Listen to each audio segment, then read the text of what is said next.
Yensha kase bwana se na yemfa enchiremu emrewa. Se utu mirika esha yayin ewo yen Facebook no eswa eye DLFM 106.9.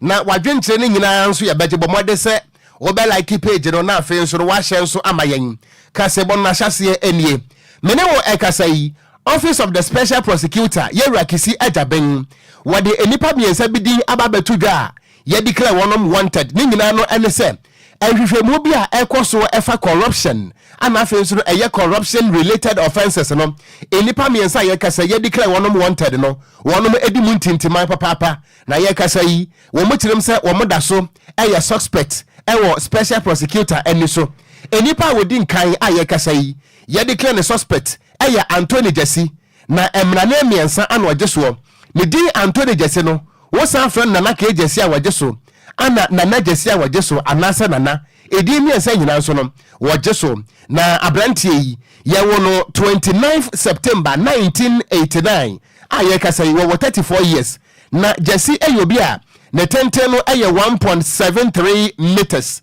na oyobi a wo mo kyerese na niaba no eye kyerese brown kakra ne training eye tuntum ana kyerese ne skin no anasa ne color no so no a wanya kokopi ana wono nso a wonye tuntum pe na kyerese wajeje ye beka so ye chocolate no enti wo mo kyeremu a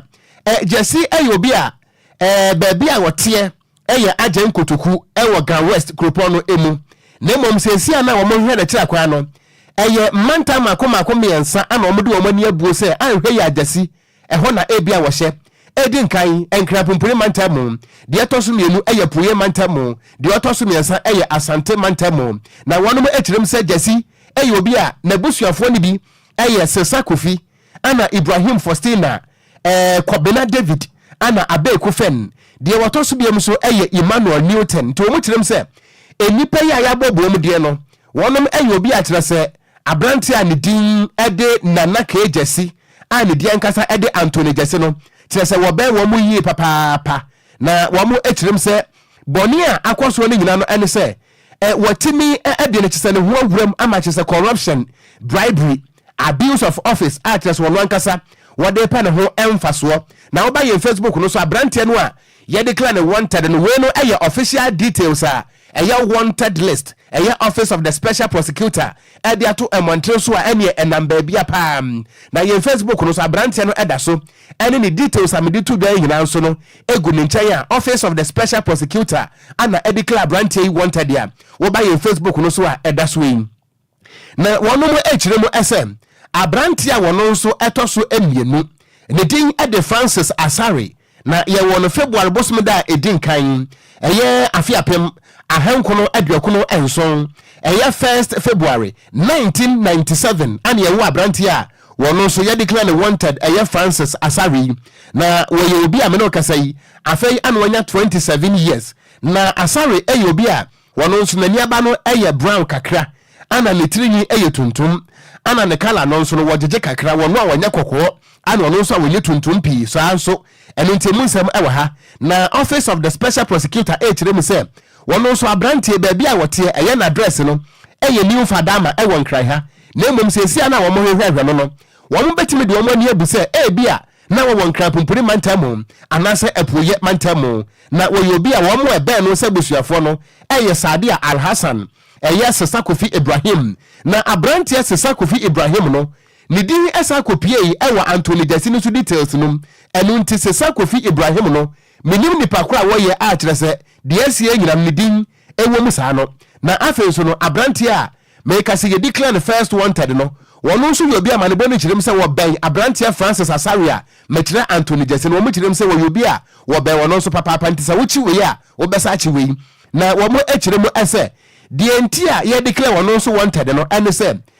corruption ne ho frafra, bribery ne ho frafra, ana abuse of public office I know so de pa ne ho emfaso eno so efrafram ana de etoso miensa eye aiding and abetting na kire se wo boan krofo bi man krofo bi ehye Ghana hanomu a wo mo edi bone papa kire se enye asam ketoa eno nti abrante ne din ede Francis Asare no so ne ho details eno no na de otoso miensa aye declare ne wanted wo yoba ne din ede Sadia Al Hassan wo mfinhia makoma Kwadwo ebako 41 years na wono so ya wono wo forisi oboso me de toso aduonu ebako afiapem ahankro aduo wotwe miensa yes 21st April 1983 na Al Hassan obi a omutirem se na tenten no 1.62 meters na wo obi a wono so na niaba no brown kakra ana ne trini tuntum ana ne kala no so no brown kakra na wo mu kirem se na dress no wo mu susu se wote ba bia friend se kwapro na kwapro no UCC campus Cape Coast Amontre eso efimfiri mantamo enunti yakasa yi Ewuraba ne di edesade ano so mo hwehwe no a wo mo hwehwe no pa dia free Central Region Greater Accra Eastern Region ana afen so no woti mantam no emu na wo mu kirem se wo mu a wota no wo mo nam anaso wo mo ebobusua no Taibatu Seidu ana Karimu Seidu ana Joel Ofori ana Sesakofi Ibrahim abrantie Sesakofi Ibrahim die so asa bepiem ewa hanomo ana afen so no Francis Asaria wono wire the second person wono so no ye declare the suspect sesi anase ye declare wanted no na Al Hassan obi a wono so mu kiremu a corruption bribery ana afen so no abuse of officer ne nyina so no etia Ghana mra wo mu kirem se aiding and abetting of crime na chese no so wabo ankrofo bi ama nkrofo bi adibone papa bo krom hanomu a me no kase ye declare wono wanted na special prosecutor nkrata no wada to da achirem se ba akofo nkyere damfo sa dan so de mfa priority a enkum huriyenti sa nipa miensa oba wo Facebook a anaso ba ye Facebook no so a wono mu details wo mu din ene Ewuraba ne din ede sade alasa no so ana ne picture edas we di nanimu bai pa nti wo hia ne ba bia no a chinise kofahyew na fa no koma special prosecutor me wo fase kesi adaben na enkrata ne kirem se numbers mienu that the way numbers mienu ana mpanefo de egu montre so se wa wo behunu enipa miensa emu bia no se wontime mpo anche no emfa nkoma posifo a ba bia wonim se wo motie no for numbers mienu number no de din kan 0554 494499 0554 494499 and answer 0554 484488 international say wuti me che ba ko atu tirimu a dia ka no hye daga de sa first number no 0554 na chese 5 no to asum yenu 0554 na wabo 49 44 99 and a second number no so 0554 48 44 88 Office of the Special Prosecutor them say ye kasai wo montimi enka nkyere Ghana fo nyira se enipa miensa wo mo ye guilty ye kasai wo mo da so ye innocent until say Ghana mra ebeka se wo madifo na mra ebedi wo mo no ye kasai OSP di so no de wo mo da so ye innocent ya until they proven guilty no emunsamo eno no Kwadwo oko wo ho de asie be hu pa na krom ha ne da bene mu bedwo ba Kwadwo ade ba ko ne se se wo ka se wo de wo mu tirinyin sesi ano utie OSP nkrata no a omunyina kita brown black hair enipa bia tirinyin tuntum sa na Nyankopon bo no titiri ye Ghana fo no other countries in the tirinyin white but nipa yi nipa miensa nyina ye Ghana fo ana Ghana fo so ye nyina ye tirinyin tuntum and ade ba ko a se wo ka se wo do mu tirinyin kope wo ma che wo ma wo bebre ene se ene krom ha no mo ayeti emrante dai wo mu ti pink ye dai yeti brown ye dai yeti white ye dai yeti indigo purple mango pear ene ayi so hu enti mi ne de be ha dwen that's right if we say ye krom ha kra na emla na ebinum nhase na wo mutiri mpo no ko na wa binu fo krom ha sei ofrifo no yes ofrifo no bi wo mu and tiri hu ni uhwe ni wi na otumi se we de broni pa enti ne ka se de nipa enwi be identify ne pa de okon be ye den okrom ha de bebre ntimfoni na aba no mo no se ye betimi aboa de ye mfa mfoni ni nante that's right no mo betimi aboa me yetimi identify wo no mo pa se omutiri mi de ne abruwa poso kura bo moden ekwose sanitary mi kala okuro yim be ko no watwi ase na ode ade afa ho se ya na wasesa no osikwa no ho se guess he die wo mutiri mi emrantie so die enti no de me wo fa se OSP me wo fa se no me tu fo so be fa de a ebe den se wo be ka se training de wo de be che no na be den Emum picture na wo de aba no na eden eye obi kura kodwini to akaka yomu say tum that's right hunu kura hu no that's right Okogyeabour afem na abusua pictures no sa wo pesa wo boa Ghana ohun na nipa emiensa yetimeche won mu a sa wonsa nyanka wo pictures no wo ba ye Facebook no so abi screenshot Kofi safa to subiem ye na maako because Ghana for no pese won mu screenshot e wo ye Facebook no eso DLFM 106.9 to minikabra wo pesa wo boa na wo hunu sa nkofo so pictures e wo wankasa wo fo so se de be ya make say kura no obi tikem ba ko tene nchen yo wo hwe Anthony JC kura na Abrante ya pa hwe kentebe watutu odam ntume be otutu agu no so pa anya se nkuma o enti we picture na beboa o me hwe na picture na ase machia na otro ba bi we say ya me ya odom na say e fa wonsa so na ehu wono so a that's right wo dem engine ni say office na be hwe okwa dabi unkwan be yeham ti bo moden enti be screenshot Kofi de go so be screenshot na now force wo na fa nante na mpokura atimi kura boa wo ma Kofi Kwadwo se ye kan ho asama so timi ka be say oh me wo pictures emrante de ni aboa na kura ska samunye me wa dom na fa wo so na yenya wo no mze na udem aban betumi aboa maja ebi so awon so botu mai da kra ti emfa ne say we adwuma na aba no Ghana vo entu ye hu montene so ye employment se wa anya bia wo ye jobless na ye mo na mpenifo compete because ebia na anamo bi omutuo no ebia daachi bia me no mienu so betumi akonya hu sunsun aso okwan bi so aye nim that's right enti ye mo mpenifo enti u screenshot a wo de bra Facebook no so DLFM 106.9 u screenshot ni say kre na bia ofo so ofo ka na hwehwe o mani makon say wo mo a hwehwe mfoni ni kaka na hwehwe ni pot nchen nim say ono a na aka cha daba ni so nyina saade a no kra de wanyini kakra 41 years so unti u screenshot a Kwadwo praising hallelujah yenko yetwa kasebo no so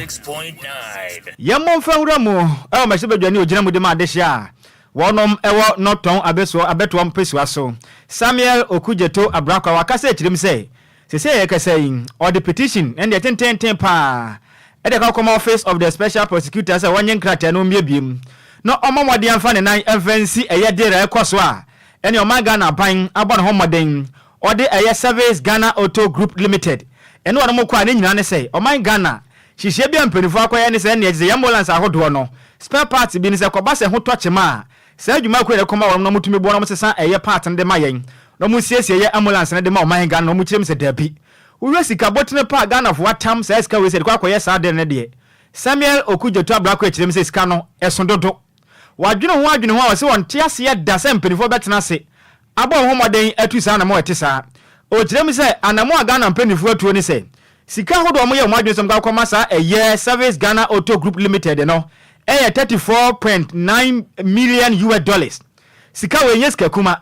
o kirem se ekese no aban abo na homoden atu mu $10 million e de ama ekuwen ene wo kirem se sika nka ya aka no $24.9 million ne de o makwan ne anase kina amempenifo homoden enkonko tueska we enfa won mefri se o kirem ade ekoso ne moya e moje mre ene sentrefo kasa na o kirem se sesi ye kasa no krata ode akodan eye office of the special prosecutor no ukobiemu a tese ne dira hodo ekoso no ehun krata asem nyina ye krado ma office ne betimi ahu no mahu anamontu a Ghana ban no etu o kirem se ye kese no prone kan bi e wosa deal ni mo ohwe mo otum se enya de ya na mo pakura kire se Ghana man panin na adodanko Akufo-Addo ono wankasa ne mama mienu campaign osusu se wonom sa hyiase bi ni senti empirifo person bom modin na o maga na sika yadwiri ne de man dadanko Akufo-Addo ne man sika wo mbom se to no mu disika we na Ghana ya boka o kirem sa ka na finance minister kan ofulata na bom modin e bom modin ya za hyehyɛ we ekotua sika $10 million edema wonom ne senti yakoya ne mu de sika hodo aka no $24.9 million ne de nyade wo makwa ne mpinifo atua efrise yesi yekese no ayasabe bebre o man Ghana mu a ehu behinya se mpinifo wo moden no motumi asiesia tompade agum na Ghana de hye bi akwa ayasabe wo moden nya babia adane ye ho ato ne senti no ntenase meska hodo aka no mpinifo nkotua ojemre ne sentrafo kasaye emu nkiremu ni. The latest information, the documentation we have gathered on this matter, all the conflict of interest links, the familial connections, we have added it to the petition we have submitted to the Office of the Special Prosecutor. And we hope that the Office of the Special Prosecutor will be allowed the free hand to look into this matter. what we are aiming to achieve initially, very quickly, is to stop that imminent additional payment. You know that out of the $34.9 million, $10 million has been paid. They are about to pay the balance of $24.9 million. And we want the special prosecutor to take urgent steps to stop that payment. At the end of the day, it's about protecting the public purse. That's what, if you look at our health sector, if it's really about spending $34.9 million in the health sector, there's so many other priorities, lack of MRIs, lack of X-rays, lack of incubators. We still have the low-birth syndrome. There are many hospitals struggling to cope without lab equipment and all of that. Health practitioners are complaining on a daily basis. It's increasing about the total neglect, the re-equipping that our hospitals need. So this is money we can save for our doctors and nurses, to have the equipment, the tools that they need to save lives.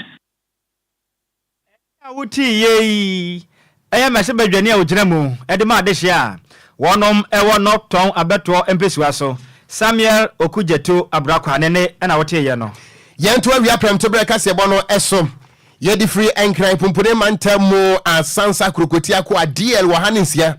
E chiripo enkono. Wo ba ye Facebook no so a ye bie ediatum yes ne bagredam weja dam any bui dam a. Fa o message obrofo no adwempo on fatu asese bam. Yen so ye bedwedwura dem ne akenkan nyina nso ediama wo a. Yantua akase ebono so na yenkwa yanim. Mampani abedi yetire Dr. Alhaji Mahmoud Baumia. Se Ghana for beka ye 2022 emfinsia mienu enie. Ana wade betu dwatire mu se ye frɛ bibi gold for oil na kyerɛ so my Ghana ye sika kwakwa ye tu no kroma ne nyina no ye besesa e de akɔ Dubai na afi yakwa akɔgye fanwo e de aba kroma se ne be ye a wo ma ye sika sam no so betima gina ye kakra firi se ene Ghana ni de hye enya sika ne pɛ no asesa de akɔyɛ dollars no asesa ne nyina kugu nkɔfo ama so ne be wi akire no wo ma ye wenkyeri ada enu nti wo bra aba no yes ha no nanka botae ne nyina no ene se o gold for oil no beboa ama Ghana sikasem etimagina yie nanka ebimpo a wo maye ho aha yen kakra enu nti Ghana fo nyina koma no atum obi enka ho hwe enti obi a de enima no se oh gold for oil ene oh gold for oil ana Ghana fo de wanti ase ene de wati ase wo mo a defend ana wo mo so a enim enso o mu defend no wo mo so eguso a na emfinhia mienu enie afei ana eye auditor general report abato montre eso na auditor general's report no emunsam ekire se ye kasai gold for oil deal no amampani abedi ekire Dr. Alhaji Mahmoud Baumia edi ani mu koye ye no sika potne pa no ewo mu no Ghana fo nim ana empokura no agreement ya anasa entiasia pamo a nanka esese Bank of Ghana ana afei so no eye Precious Minerals Marketing Company PMMC fo wono mo eye ementi ase be mu no auditor general's report echirim se sankrata asem ni nyina no empanifo anye enu ntie kasai wo my Ghana emfaso pa no a gold for oil deal no ede bebre wo man no enya de ase yenimu na wo abra report no to montre so no we no eye 2023 auditor general's report ana wo chirim se ekoba se wo man no ye de ensa kwose entiase apam bi etisa ase na trese eye formal agreement enkrata asem ya mfa nto so a ebeye de papa awo my Ghana fo be hunu se dwumadie no aban no so wodie no emfa so a ewo so enie na enso report no etirim se ye kasai eye Precious Minerals Marketing Company fo esense empelifo eye se adwuma no na wo mo nso na eye wo masade se wo mbekwa akoto eye gold no ede aba no nyina no wo makrampo empelifo ama wo mo amane aye kasai official agreement no enya metofo mo ntino wo mo nim ensunsuanso papa say ye bone a ebetimi abaso na no ana auditors general's report echiremu ese saade no a akwaso sa no ebetima hadwen ye papa enu nti ani monimu ya no wo hye aban no ana afenso no won mo omo bo mu titiri Bank of Ghana ana afenso no eye Precious Minerals Marketing Company for ne se baby biada wo mo wono wo mo nkansi ani na wo mo fo mo nsa enhye entiase apamase ne emfa document ento so se ne be ya afanu ne afanu mi ensa nyina be hu ne se wo my Ghana dapade ani esesade akonkofo amanso ntino enso anso ndie wo so enie na wo bra report ne ba montre eso no ana Bank of Ghana so ede enchirichirimu aba na Bank of Ghana echiremu ese wo hwe wo mai eye yen forex reserves no a na ase pressure kakra ba so 2022 no enu nti wo mo ye ne se ne wo mo de nema hodo be gu akwa mo se ne be ya wo ha hodo a eye wo men eye macroeconomics de aba so ne nyina no ebi eye covid-19 na ba ye no ana afa so Russia Ukraine for ntokwa ana afa kura mpo eye pre-existing vulnerabilities nema hodo a etimi ema wo man Ghana sikasem eto ape no enu nti na kire se eye pressure no nti wono mo do mo sakwa hye apam bia etisa asie na wono mo ekirem se wo hwe Ghana ye nsidi depreciation no a kire se anase o maye sikasem wo eto from na sidi na ho den kwa from ma emu ye hata kire se nyasem ketwa wo emanko fodu kunu a wo mu kirem se no no hadwen sada nso ana kire se inflation ekosoro enu nti the Bank of Ghana ekirem ese ene nam so a wo implement ye innovative strategy se ne be ya eno so ebetimi abo mesikasem etimagina ye ebi eye gold for oil policy a empenfo ede ebaye eno nto mu kirem se ye kasai afei amachire se approve as empenfo ye so mdom sa be hyase na etimi abo na mpono wo mo etimi atoto sika kokko ni bi ede free eye eligible small scale miners ne ho ede afa eye PMMC for no afei amachire se ehon nkratasem wo muguso a wo mo eye ho adwuma eno nti eyade se memorandum of understanding na akire se eye auditors general report eka ho asem no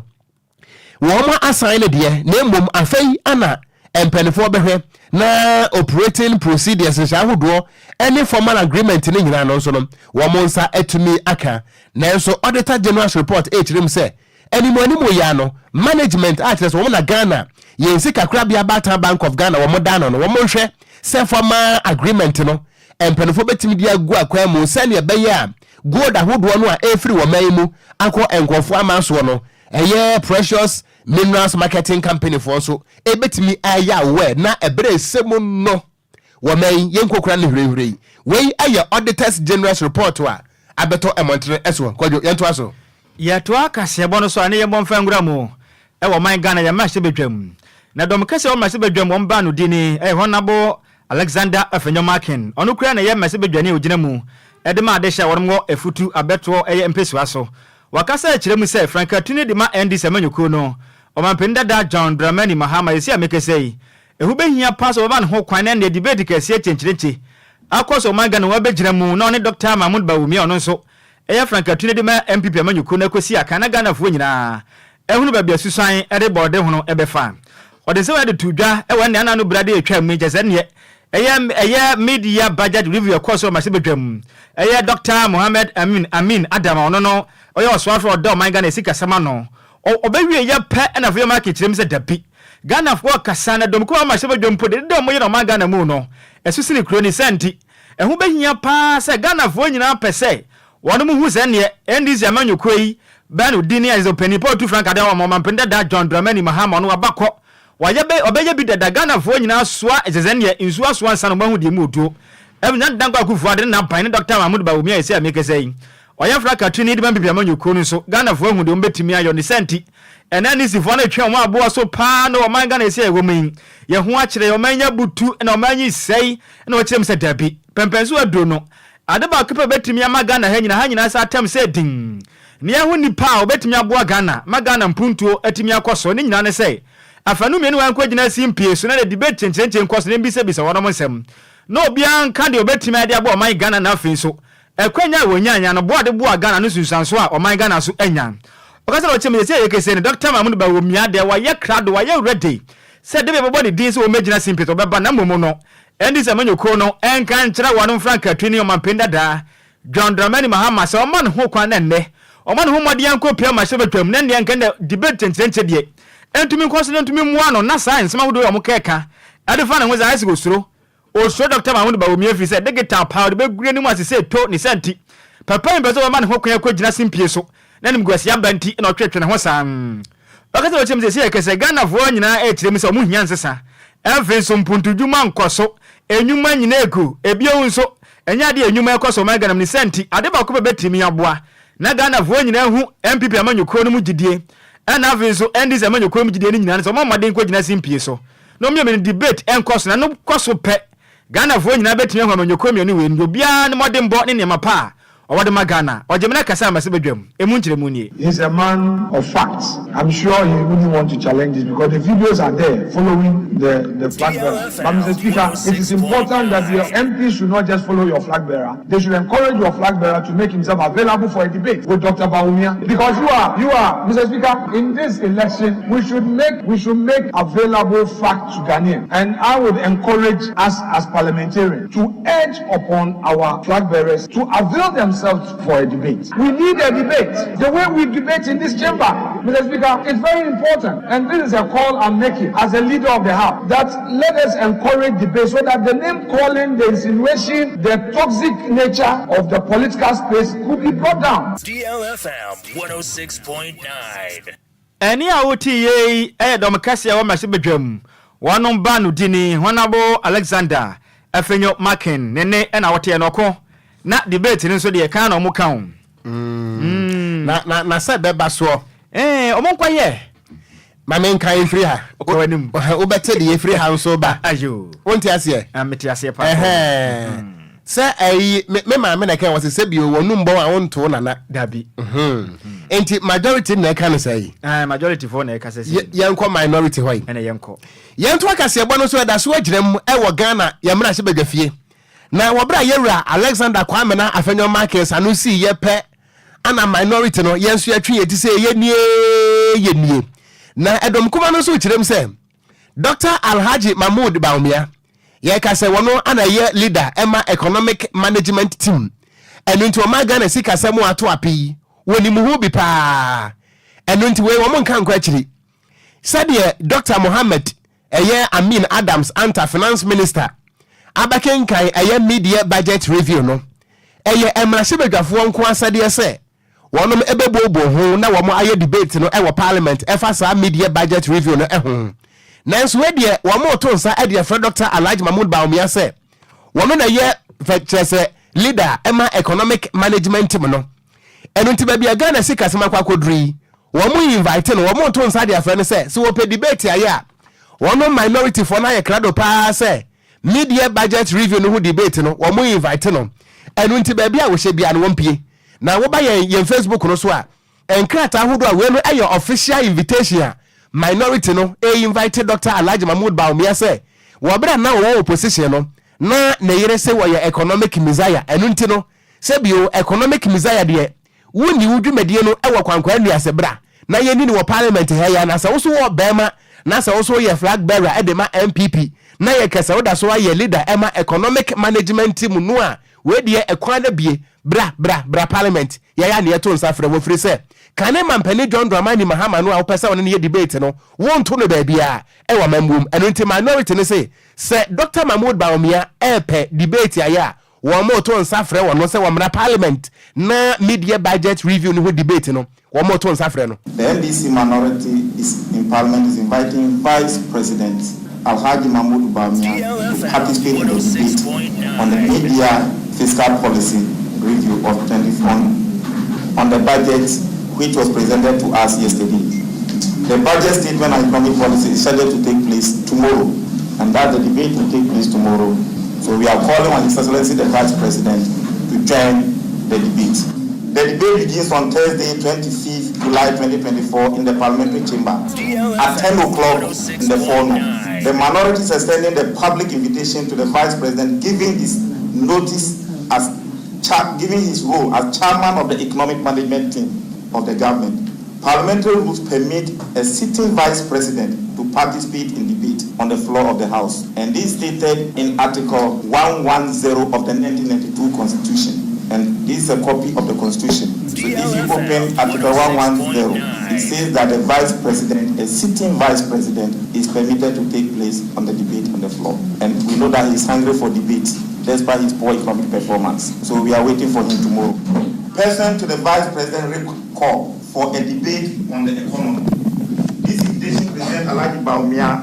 an excellent opportunity and a forum to debate on the account of his stewardship over the last 7.5 years as chairman of the economic management team. The NDC minority has lined up a crack team of highly knowledgeable and competent members on this side to debate the Vice President Mahmoud Bawumia and further expose his dismal poor economic performance of his government.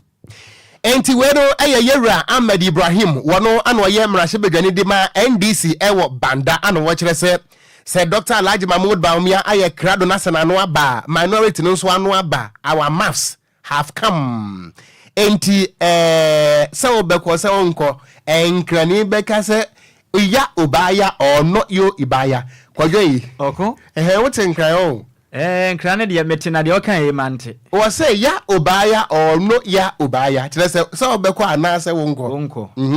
sana opese wo kire we wa obeso mo anu wo fie so no kwa la me de nipa me adwene ho sisi ni mo mbeye Paulina na we ye wo fase be ye wo adentai mamombe Linda no mo ye mi students won enkramo sa na sabra ye ne gama ntemu esuankra wo makaranta no where are they o kankra na pero mu nyina so wo ma no wo so no kwa me na bi wo so o hwa me kwa untime nchime kwa jama me kan message de kakra mo me ko Facebook no so na kuma papa ana wo say wo ma ya ha me akwa ba na ni diankasa de Lois from Teshi Coastal ye tia Coastal fo nyina wo se kase bo ne demu ama kire se wo dwene ho a won ti ase ana safe as bonny was say hello Okogyeabour Kwadwo Sammy. In fact mu news no de emu odasa no ma na mu a kire se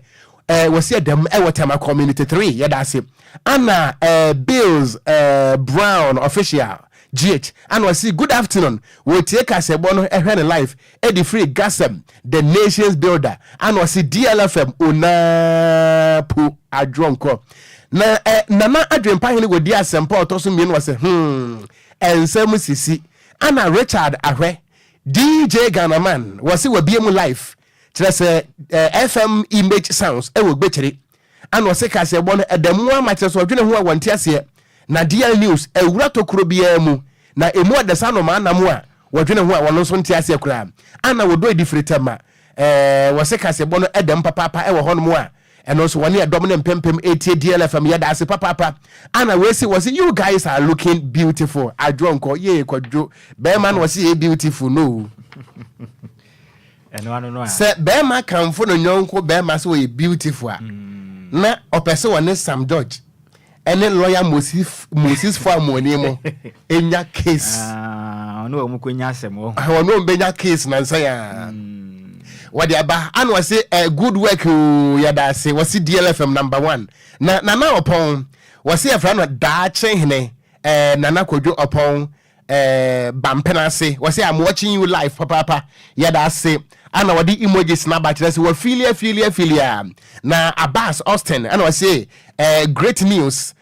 by great guys yada say Anna Gilbert Okesi GH Junior and was great news I am doing the listening live from Ebri Mountains honselfu ho ana ehurei wa hine ba Kwadwo nkum wase wafa ono wafa se in fact kase boni mu da ho pa loud and clear na wuti the year so emu da ho wase the audibilities are so high metie mo hwe mo live papa wase DLFM news no size kura nyankopon wenhira wonso ana bra pani Charles Mante so hu boss kinna wase kasebo no adamu a machese US ho no wodwene ho wonti ase wase se DLFM news jingle ne bope na other media houses ne nyina call relegation here that say wase I am wase even going Sakura Kwadwo we no refer to OSP wanted that wadi krenkofo no ana bra pani Charles Mante say se ememai anase wo mo edi klo mo wanted no se wono mo ebo Sakura kura no a wo mo ntimi avoid capture wo mo ntimi enkase wo mo adoje Ghana so mo mfoni wo monte so o mo mfoni wo ho and we say we no a rare test to our detectives enti waka kire Ghana fo mpanimfo se IT wo ho okay IT see betime you so abefo kwa so de ayire wo no de ayire wo mo kra who said Charles Mante no abrochire ntino so hu nim niam so pa kwa na abefo kwan so a say na Ghana Police Service fu yi ya na yekura uduam oh yes nti omo mama ne no mo so mo waya because me sure say omo tu hu na mo pom betumi ache wo sa bra pani Charles de ba say was say I hope it rings a bell. Okay. So I said, what can I say in Penofono? Better pa. Yeah, that's it. Yeah, that's what say Joe Biden so any Kamala Harris munginate news in the US. Anna Richard Awaya was it DLFM. We are listening to you live, loud and clear here. OEB Inside Unique Construction Services. Was it thank you for your good job. Yeah, that's a papa messages in the doors. Temu pa say woman father tea. Na keke di frikaswa and was a casebono loud and clear. Anna Kwadwo Sammy wafase. Mamon Belinda was it good afternoon wafa. Ono wafase. In fact, casebono di emu de pa na my I say get where from. Kwadwo say ya no mo you. Say ya na ofa hunabo me hunabo say we dey am say o empire no bo say urade we empire en say we ade o bo empire de say dey taatwa huhuro empire no huhuro empire mamombe onyu Kwadwo so chia o mejene so pa so chia pa so mejene so ai Anna Frank Sego DJ Cyrus with the free man kasim and was good afternoon Okogyeabour Kwadwo Sammy. I don't know why I always biano and some Ghana has every day like that. What a country. And was in news near come up na Dogbeda Thomas Kaka and was greetings wako and Kwadwo Sammy was it the news is very tantanic pa Kwadwo Sasa mahias ya no mupu. Enyase mukuma o. Ana Hansin Diodu was it good afternoon wafa. Wono wafa se. Kasebo no edem papa e Dansoman Atomic Hotel. Ya da se pa ana yaw asare. Was it good afternoon. Okogyeabour ni team. Was it this is beautiful. DL News always the best. Ana when ye bite dako bright ana bite. 100 year national minim say bright dako and was say oko ye ba mo nyina ha ma mo nyina trans woni Kwadwo Sammy. In fact adwumade na mo ye no ana Doris Trum was say loud and clear ewo dobru ewo ensawam kasebo no edem pa ye gire we so agye aboafo nkrato ye ba nsam aka kire ye de beso mo stay tuned. Yes, no man to our water. Out of menu that in a metu bata. Makwantu ho nsam eye medadwen. Nanso me yansam tro ne nti. Menya adaje ye hwehwemu. Eko hu Sunday Sam's consult. Na wono nti ende metimi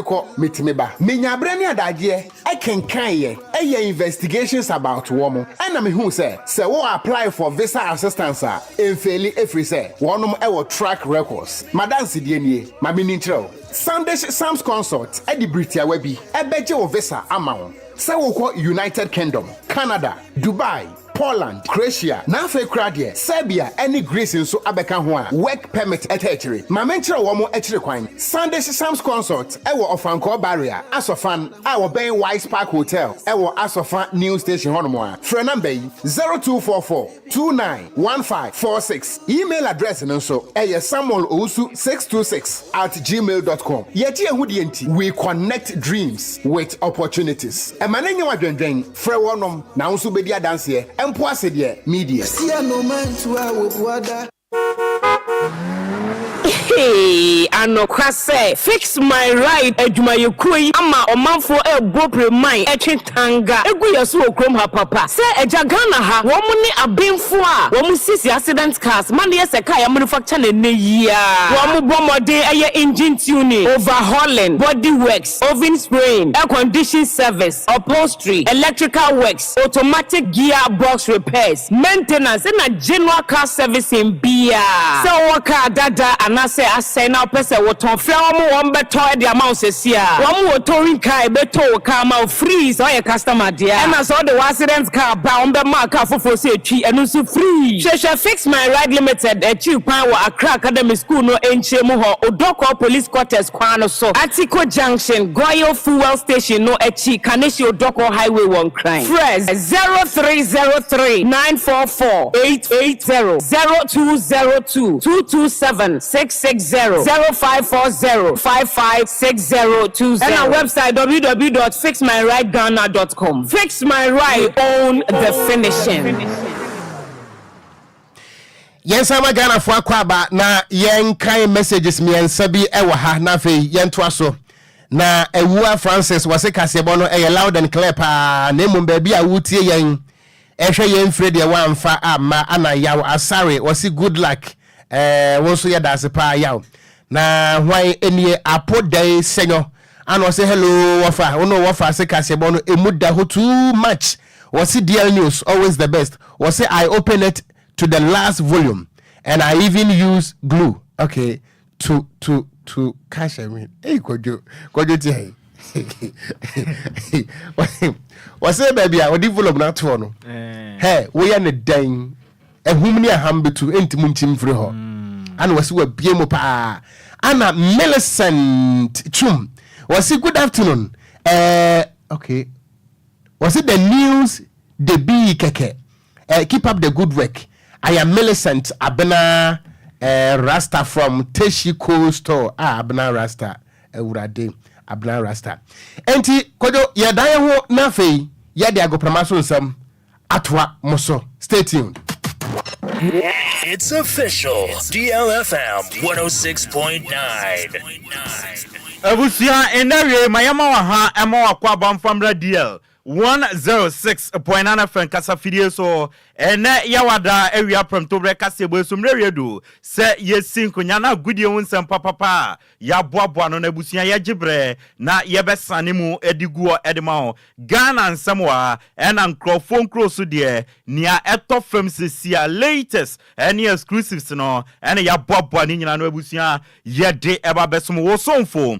me ayensu ano de share Ocran GH the blessed king ye shasia yen shasia mfamfi yendiem yewia na yakwa kowie ewo nkrofon kroso dia urama Ghana Paralympics team no omo nsensem ababe buburuja nansi ana betodwa se nkrofo bi omo from Ghana Paralympics team ede omani achemu ewo Norway na omo kopie mu wono na nipa ba ko afimi yache ba ko na nkron ne de omo pa omo ba bi afa ama na akoye nsem buburuja na yensanda nko sori a ensam fofre ba no according to Mr. Samson our Ghana Paralympics committee no president no or say yesuma ebusuafo mako enan se omomfo mani nchemu ewo man a yefe no Norway na so ko amputee team no coach na wako free mu ewo man a yefe Norway no se bi na mu no omonkofa emra Ghana na so omokopie mu no sa ebusuafo nan nso no yehwehwe ma yehuomo a oma pe baby afa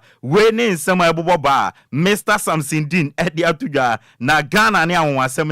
de bia ebi etumisi na yenkopiem Paris Olympic Games na say Benjamin Azamati sprinter edi Ghana obeko 4x100 edi Ghana o si afi team Ghana botaye omudi remo Paris France Olympic Game na say and say the ultimate na ye gold no ombetumi age o si so monsanka gold no na omunya silver ana bronze still na no omani ebetumi age Benjamin Azamati team Ghana athlete no ono ena oye kendifo a odi omanima yede wonsam edi atudwa na sa inde amputee fo ensensem abetodwa abebuburuja no Honorable Mustafa Yusuf Minister of Youth and Sports Edema Ghana na ordina no to sansensem no osisa asem na akosi ewo Norway no obi ani wo de krata be piemu on National Sports Authority and a Ministry of Youth and Sports say omo ya amputee team na event bi ba be koso wo Norway enti omo ba be ko o say National Sports Authority any ministry no na omo nya we na sankrofo no kure kopiem ewo Norway a omo de bo omo asafo yen say omo ye team Ghana amputee team no o say enya no kure sankrofo no o man ko Ghana dimu enti mo obi amfa sobo no embebo Ministry of Youth and Sports and National Sports Authority Minister of Youth and Sports Honorable Mustafa Yusuf ne samno no am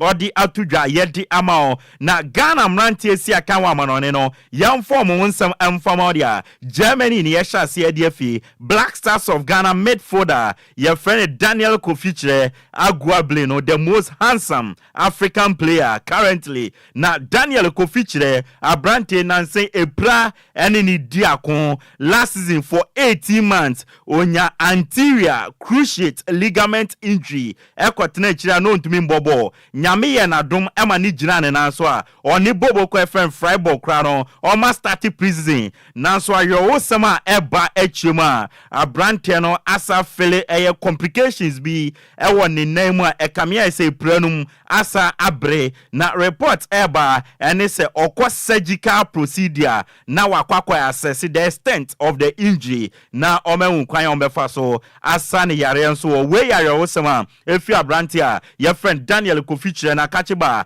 ye DMO pre-season no ashase ewo Europe na endra bobo kwa your friend Arsenal and a Bournemouth eboy penalties and Arsenal ewini 5-4 na Ghana yen striker Antoine Semenyo efi bench eba 73rd minute and obeshe go elema bobo kwa your friend Bournemouth ere wonsam DMO 2024-2025 season no UEFA Champions League no qualification eguso ekoso na endra bobo kwa your friend Ludogorets Razgrad omoche Dynamo Minsk ebo mekamienu a omo entimiante na Ghana striker friend Bernard Tekwete and share first goal no edema Ludogorets Razgrad on the 9th minute and o share sa goal no na abrante de yebesire otuado se o man enim ko Bernard Tekwete na goal so share no e wo suye pa na Hazakes ladies omo coach Yusuf Bazigi on one coach Black Princesses for no enchebi odi omo ko World Cup e o Colombia enti wafu zombie a bobo ko friend Hazakes ladies ebebono coachi entumi nkokochi eno no wakasa so still na no ni assistant no ombebo adwuma enti with ni absence no still na no enyama ebefa edi ama Hazakes ladies Yusuf Bazigi ni somebody atudwa eno no yedi ama na wafu emanu zombie Champions League draw no ababetodwa na Hazakes ladies ekopiemu ogrubi omuni Omni Sports a omufi omaya ye friend Burkina Faso na o group ena AS Grande National efi Niger ena Endo Queens efi Nigeria ena omuni omo ewo group date a Hazakes ladies erebeboni games no say na tie 11th August 2024 Hazakes ladies eni Omni Sports ena ebebo ena 14th August no bobo kwa friend Hazakes ladies eni Endo Queens ebebo na on the 17th August no Hazakes ladies any AS Grand National edi aboania yede wonsam edi atowanim Accra Heart of Oak a confirm say officially no central defender your friend Samuel Amofano oma sign no edi afi baby ni Go Stars in the obabesia kan edi amoma yede wonsam edi ma oni ehia no omo nye mo midfield enye mo attack enye enso mo wo central defenders bebre na still na no mo guso a mo sign bi edigum eno eye House of Folk for you na brand your friend Michael Ewuamensa has defender or say why you ready say season ya babe komo no obe give ne all edi aboa Heart of Folk team no na omo lost glory no omo say regaining the back Michael Ewuamensa nensa wadi atudwa no nanse ya na former Bechew United omo goalkeeper your friend Abdullah Idrisu on Tanzania team friend Azam FC a party with report eba and it has a show strong interest Abdullah Idris mu say omunya no de beba na wababe datinam edi amabobo kwa your friend Heart of Oak former BA United and Buaki FC omo Ivory Coast omo defensive midfielder your friend Yimano Pate on bobo kwa your friend Heart of Oak etreni sene morebo eswania has ebesano na wababe siakan edi amahata yedon some edemom bofo kwata no captain your friend Saka Dauda nyame admo china fiadebe obetu afisu nyane abepiem okumase abe medicals edi ama Asante Kotoko or pass or sign 3 years contract edi ama Asante Kotoko yedon some edi atuanim Rocky Dramana a former midfielder edi ama Asante Kotoko officially no was signed 3 years contract edi ama dinsesia yedon some edi amao abrantia your friend Anochi Morrison a central defender na osia kan mabobo ko friend Brekum Chelsea wa joining Strateman FC a 2 years contract and wa be sign at the amount in Strateman FC extended contract of oil defender Isaka Mohammed and our friends goalkeeper Daniel Afajawo no ono so ma extending the contract for 2 years yede won some at the amount Mediama Sporting Club a confirming say officially left back your friend Fatao Hamidu no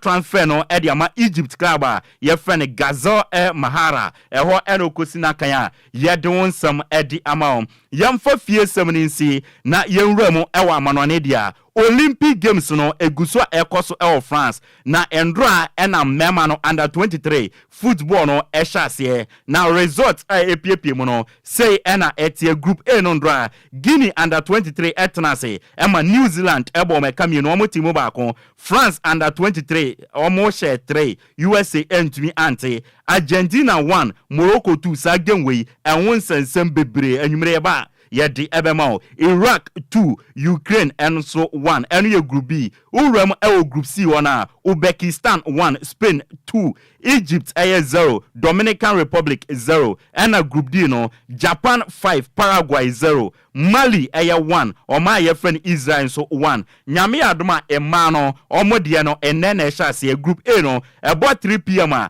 Canada under 23 emano and Canada emano omoni New Zealand and ebebo na friends of France and Colombia but we no emane national team under 23 and awurum group B so about 5 p.m. Germany and oma your friend Australia and ebebo na 7 p.m. no USA and Zambia and the bebo any group C no 3 p.m. no Japan and your Maya your friend Spain ebebo and our friends in Nigeria and your Maya your friend Brazil at the bebo any Real Madrid and your omo French left backer your friend Felamendi omo agree Real Madrid extending the contract no until June 2027 no atnesia kan e de amabobo ku a your friend Real Madrid Arsenal officially omoni siakrawa your friend Bologna agree a fee of 50 million euros plus add-on Italian central defender Riccardo Calafiori obabe sign 5 years contract e de amabobo ku a your friend Arsenal won some no Joan Laporta president e de Barcelona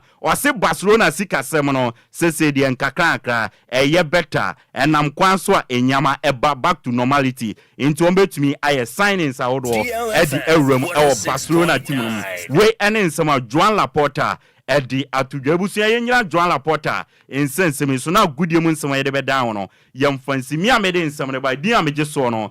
ayensu ano de share apakanjich the blessed king Isaka wa Shaiman Washington uti kasebo iminchao na Mr. Kofi ayinu mi amebra penny o ayesu ano so ate utie one wo wife sister Mary minchia munyina ebusia yede kase ebo no agudie mu nsema de no yede asi.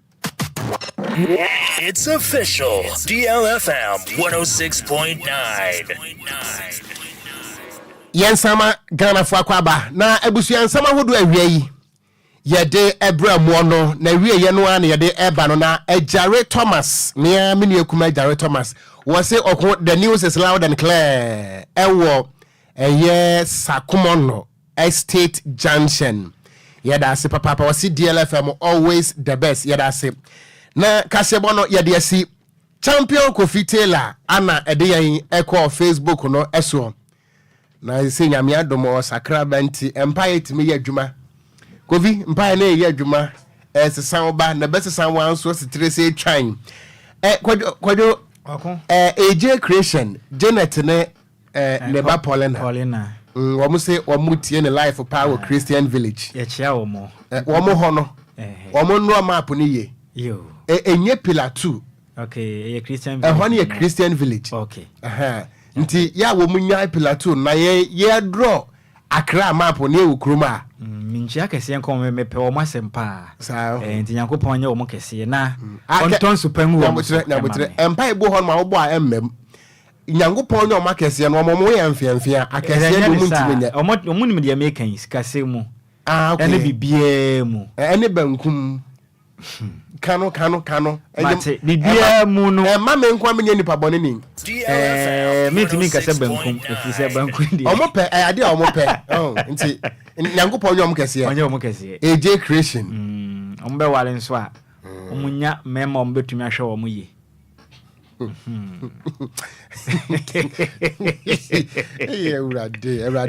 Everyday. Kwadwo mpa boy Pentecost for ya we. Omo ya we pa. Enti ebusia se Pentecost for ya we dia na yekọ. Na Ebenezer Kofi Bonso o Agboba Fitting Shop Junction. Na wona wo workesa mo wo KB fashion design nyina no ye chia mo nyina ha. Na this week ana Ebenezer Kofi Bonso with your birthday. Ye ma belated birthday pa nyankopon won hira papa. Won to nkwandem na adwuma no so awade hira so na entimanya kese. Eno ntina a belated birthday en confirm Ebenezer Kofi Bonso wona woye CEO Emma KB Fashion Design ewo Agboba Fitting Shop Johnson Kofi minim se bibia hye ene mefa wo de wapie insure kire kura akenkanfo mienu edi amaje so eye gangster cat ya meeting kura Okogyeabour Ocran Nhyiraba Kwadwo Sammy B yeso a nana adwoa silke ene ne mpamfo ene ya wadanti ya wada kompon is up next. Stay tuned. DL News.